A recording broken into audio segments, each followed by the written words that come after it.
Seguimos en el mundo ahora de France 24 Español. Yo soy Jorge Hurtado y estoy aquí para presentarles un resumen de la actualidad global. Vamos a comenzar con los titulares.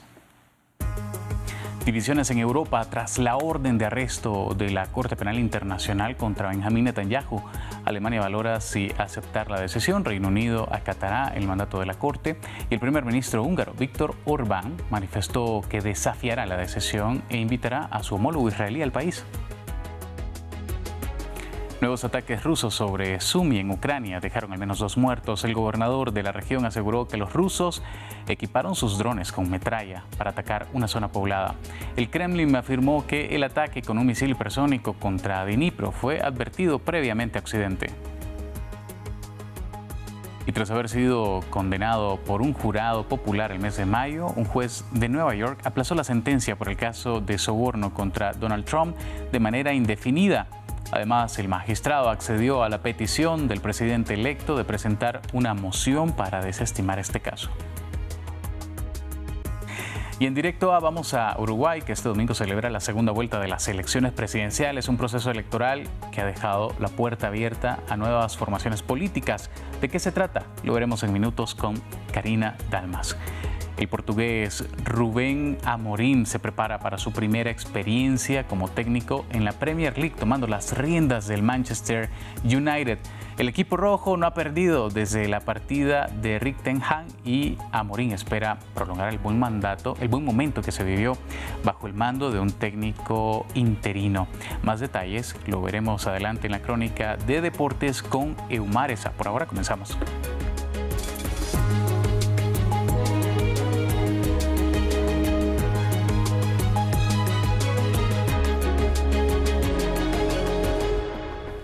Vamos a comenzar en Europa, donde hay divisiones tras la orden de arresto de la CPI contra el primer ministro Benjamín Netanyahu.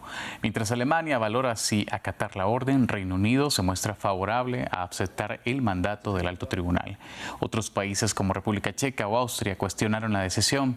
Sin embargo, el primer ministro húngaro Viktor Orbán busca ahora desafiar a la Corte Penal Internacional e invitó a su par israelí a visitar su país.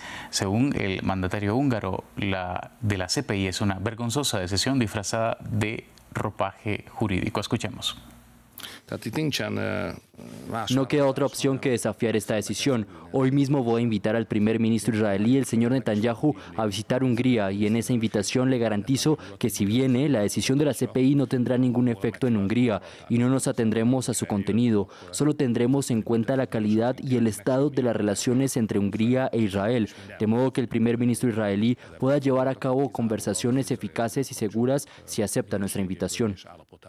En la Franja de Gaza, palestinos reaccionaron a estas órdenes de arresto que afirman no van a hacerse cumplir.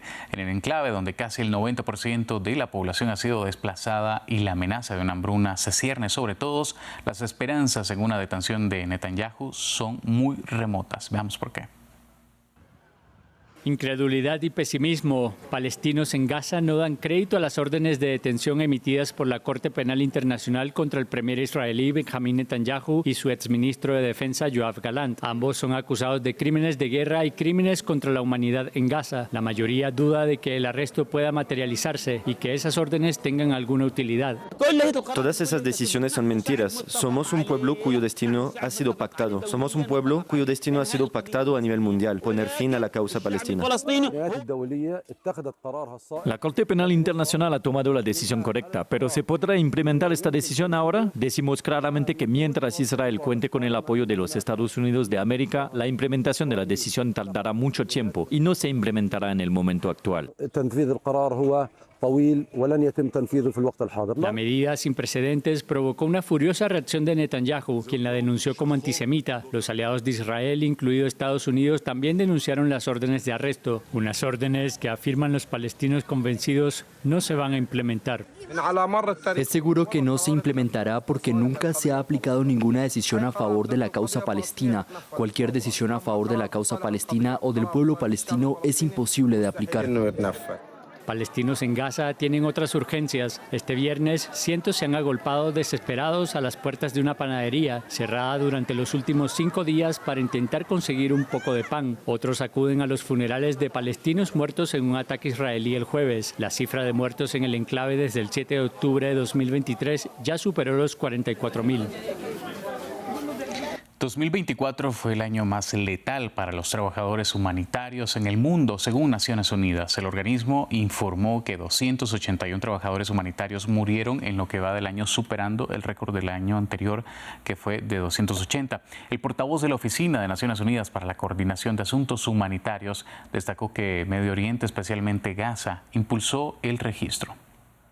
Before the year is even over, Antes de que termine el año, 2024 se ha convertido en el año más mortífero registrado para el personal humanitario en todo el mundo. Ya hemos alcanzado y registrado la muerte de 281 trabajadores humanitarios este año, superando el récord anterior de todo el año pasado, que en sí mismo era un récord de 280. La guerra en Gaza está aumentando las cifras y la última entrada en la base de datos de seguridad del personal humanitario para este mes de noviembre es 10 miembros del personal nacional asesinados en Gaza.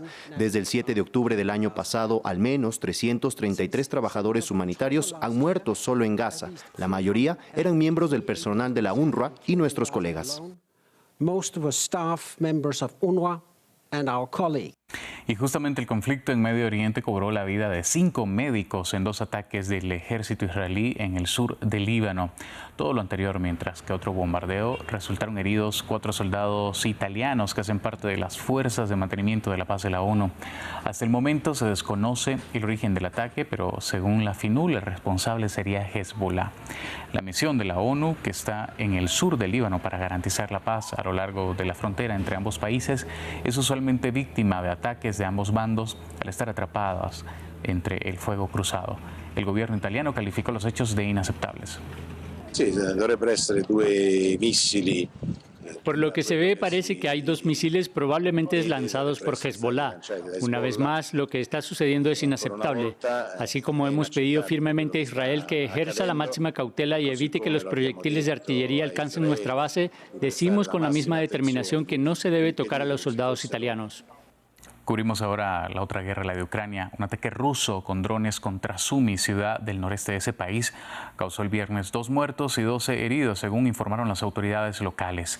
El ataque con 3 drones se produjo hacia las 5 de la mañana y causó daños en 12 edificios de apartamentos y 5 viviendas particulares. En paralelo, el presidente Vladimir Putin anunció este viernes que el lanzamiento de un misil hipersónico contra la ciudad ucraniana de Dnipro fue exitoso y que continuarán con las pruebas.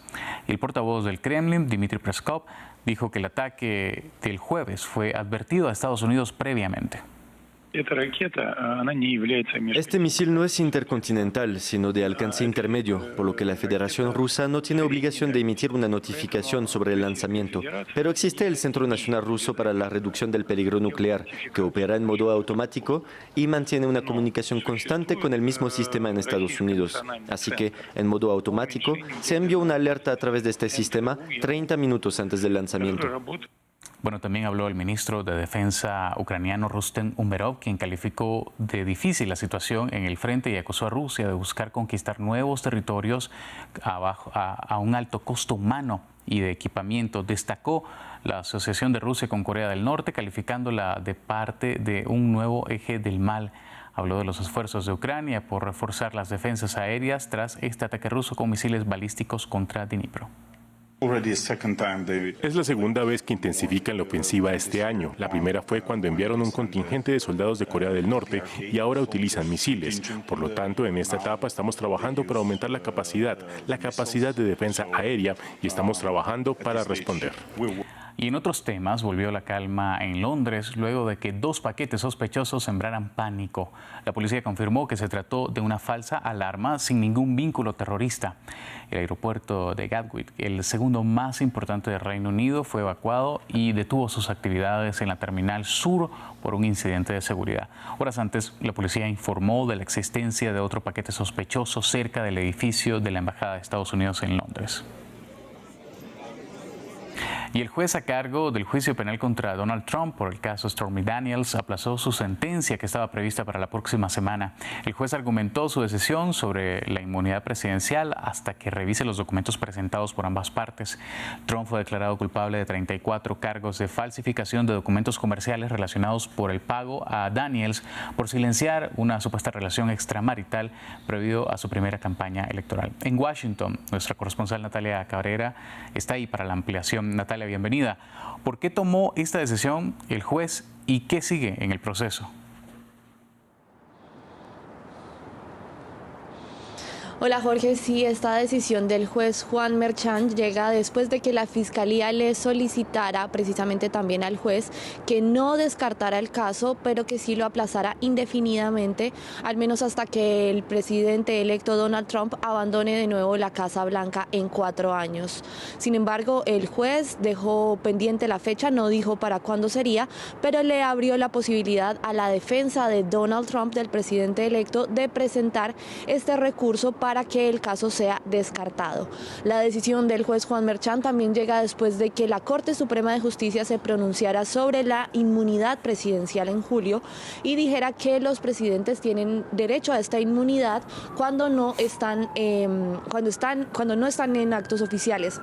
Esto, sin embargo, no estaba relacionado específicamente con este caso, sino con los otros casos de interferencia electoral que tiene Donald Trump, pero va en línea con las líneas nuevas del Departamento de Justicia, las líneas tradicionales del Departamento de Justicia, que son no procesar a un presidente en ejercicio. Todo este territorio es nuevo para la Corte, para las Cortes, y pues estamos pendientes de qué va a suceder con los otros casos. Bueno, ya lo decías, no es el único caso que tiene Trump abierto. ¿Qué pasa con los que quedan?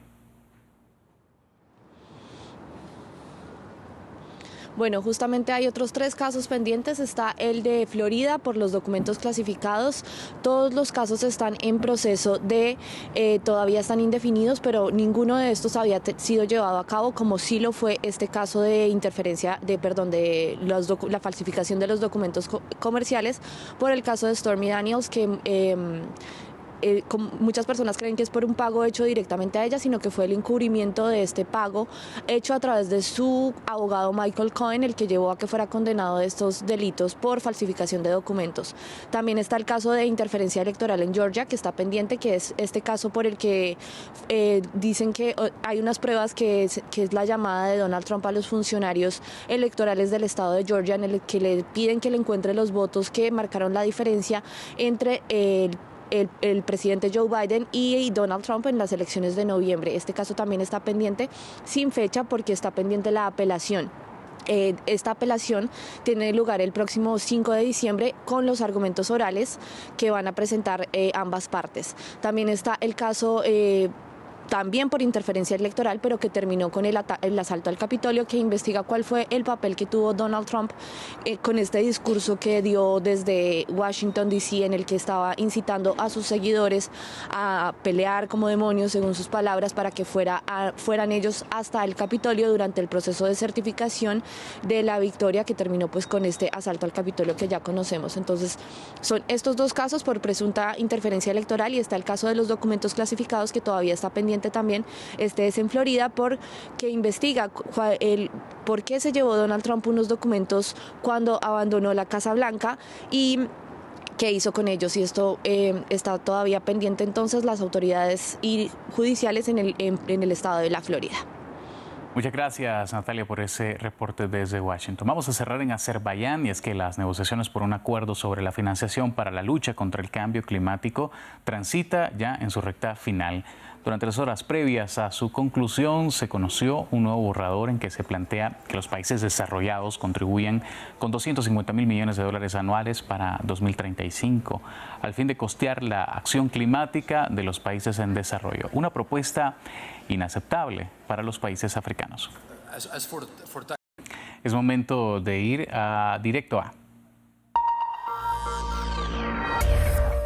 En Directo A visitamos Uruguay, que este domingo 24 de noviembre celebrará la segunda vuelta presidencial entre el oficialista Álvaro Delgado y el izquierdista Yamandu Orsi. Sin embargo, la primera vuelta, en la que también se celebraron los comicios para el legislativo, dejó al país en una posición política inédita, ya que de ganar ninguno de los dos candidatos tendría la mayoría en ninguna de las dos cámaras.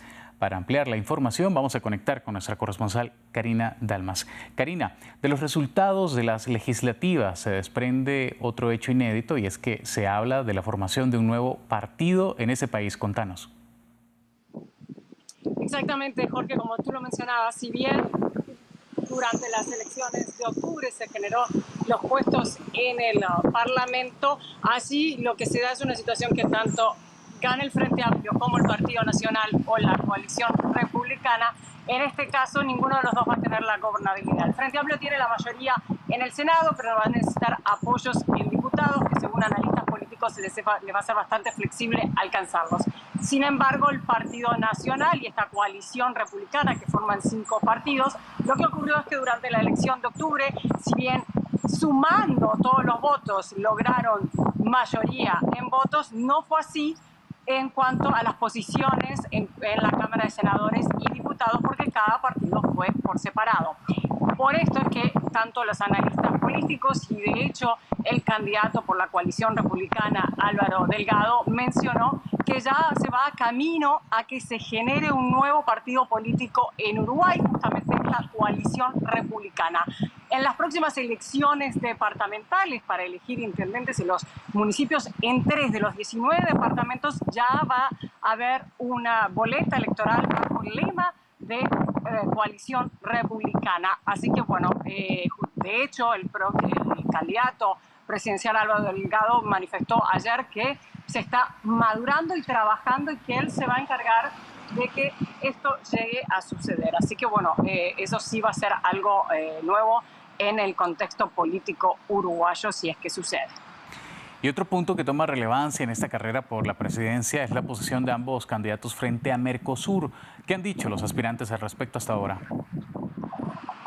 Bueno, por un lado, el candidato opositor del partido de centro izquierda, Yamandu Orsi, manifestó lo que indica el programa político de su partido, que es fortalecer y trabajar para generar más acuerdos comerciales, pero dentro del Mercosur.